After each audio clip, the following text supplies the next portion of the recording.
কুম্ভ রাশির বৈশিষ্ট্য। এই রাশির জাতকেরা সাধারণত বুদ্ধিমান, উদার ও স্বাধীনচেতা হয়ে থাকে। এরা সৃজনশীল, মানবিক এবং ভবিষ্যৎমুখী চিন্তা করতে পছন্দ করে। তবে এদের মধ্যে এক ধরনের রহস্যময়তা ও বিচিত্রতা থাকে, যা অন্যদের জন্য বোঝা কঠিন। প্রেমের ক্ষেত্রে তারা বন্ধুত্বকে বেশি গুরুত্ব দেয় এবং সত্যিকারের ভালোবাসা পেলে পুরোপুরি সমর্পিত হয়।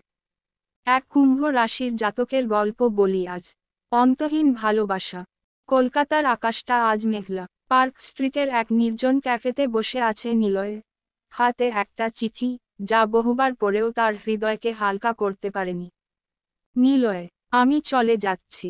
কোনো অভিযোগ করো না। ভালো থেকো। মায়েরা। মায়েরা, সেই মেয়েটা, যে তার জীবনের সবচেয়ে সুন্দর অধ্যায় ছিল, অথচ আজ শুধুই দূরত্ব। নিলয় কুম্ভ রাশির জাতক, যুক্তিবাদী, স্বাধীনচেতা, অনুভূতি প্রকাশে কৃপণ। মায়া ছিল উল্টো, আবেগপ্রবণ, স্পষ্টভাষী। দুজনের মধ্যে যেন এক অদৃশ্য টান ছিল, যা তারা নিজেরাও পুরোপুরি বুঝতে পারেনি। 3 বছর আগে ঠিক এমন এক সন্ধ্যায় তাদের প্রথম দেখা হয়েছিলেন এক বৃষ্টির দিনে।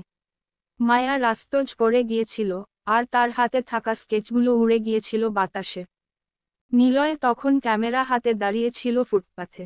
একটা স্কেচ এসে পড়ল তার পায়ের কাছে, একটা ছেলের মুখ আঁকা, চোখে গভীর ভাব। তুমি কি আমার স্কেচের মধ্যে হারিয়ে গেছো? মায়া মুচকি হেসে বলেছিল। নিলয় একটু অবাক হয়ে বলল, এই ছেলেটাকে? মায়া হাসল। একজন যার চোখে অনেক গল্প আছে, কিন্তু মুখে বলতে জানে না। সেদিন থেকেই শুরু। মায়া ভালোবাসত রং, গল্প আর বৃষ্টি।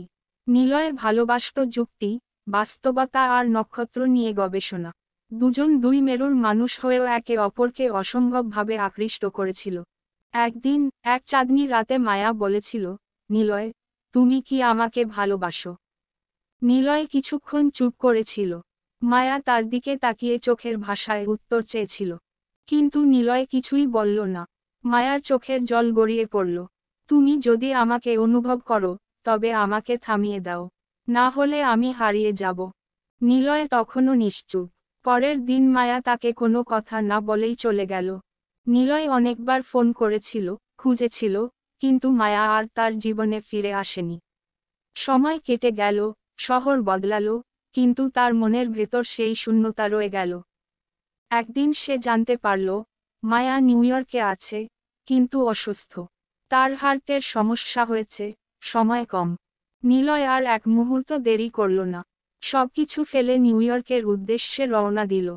2 নিউ ইয়র্কের হাসপাতালের সাদা বিছানায় শুয়েছিল মায়া, চোখ বুজে। নিলয় ধীরে ধীরে কাছে গিয়ে তার হাত ধরল। মায়া চোখ খুলে তাকালো, বিস্ময় ও অভিমান একসঙ্গে মিশে গেল তার দৃষ্টিতে।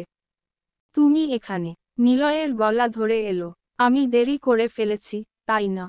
মায়ার চোখে জল চিকচিক করছিল।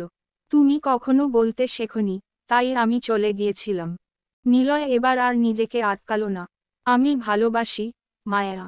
সব সময় ভালোবেসেছি, কিন্তু বলতে পারিনি। মায়ার ঠোঁটের কোণে হাসি ফুটল। তুমি জানো, ভালোবাসা অনুভব করা যায়, না বললেও বোঝা যায়। নিলয় এবার মাথা নাড়িয়ে বলল, না, বোঝা যায় না, যদি সময় শেষ হয়ে যায়। আমি আর দেরি করতে চাই না। মায়া, তুমি কি ফিরে আসবে আমার কাছে? মায়ার চোখ বুজে এলো, একটা স্বস্তির নিঃশ্বাস পড়ল তার ঠোঁটের কোণে। তুমি সত্যিই বলছো? হ্যাঁ। মায়া ধীরে ধীরে হাত বাড়িয়ে দিল। নিলয় সেই হাত শক্ত করে ধরল। অবশেষে 3 মাস পর কলকাতার সেই পুরনো ক্যাফেতে বসে আছে নিলয় আর মায়া। এবার আর তাদের মাঝে কোনো দূরত্ব নেই, কোনো না বলা কথা নেই। নিলয় মায়ার হাতে একটা আংটি পরিয়ে দিল, ফিসফিস করে বলল, এবার আর দেরি করিনি। মায়া হাসল, চোখে জল টলমল করল। সমাপ্ত। গল্পটা ভালো লাগলে একটা লাইক, কমেন্ট আর সাবস্ক্রাইব করে আমাকে সাপোর্ট করুন।